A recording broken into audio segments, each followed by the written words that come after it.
Hello అండి అందరికి ఎలా ఉన్నారు? బాగున్నారా? మీరు బాగుండాలి. నేను కూడా బాగున్నాను.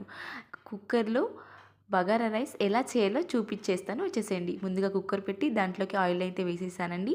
దీంట్లోకి దాల్చిన చెక్క, ఇలాచి, లవంగాలు, బగారా ఆకు, పువ్వు, కొంచెం జీరా, సజీరా, కొత్తిమీర, కరివేపాకు, పుదీనా, పచ్చిమిర్చి దీంట్లోకైతే వేసేసుకుంటున్నానండి. దీంట్లోకి అల్లం వెల్లుల్లి కొంచెం కచ్చాపచ్చాగా దంచేసుకొని కూడా వేస్తున్నాను. టేస్ట్‌కి తగ్గట్టుగా సాల్ట్ యాడ్ చేస్తున్నాను. ఒక్కసారి అలా కలిపేసుకుంటే మంచిగా నూనెలో ఫ్రై అయిపోతాయండి. సింపుల్‌గా ఉంటుంది. తొందరగా అవుతుంది కుక్కర్‌లో. కొంచెం మంచిగా ఫ్రై అయిన తర్వాత నేనైతే 2 గ్లాసుల బియ్యానికి 3 గ్లాసుల వాటర్‌నైతే వేసుకుంటున్నానండి. కరెక్ట్‌గా సరిపోతుంది. మీరు కూడా రెండిటికి మూడే వేయండి. నేనైతే 5 మినిట్స్‌కి ముందు బియ్యాన్ని నానబెట్టేసుకున్నాను.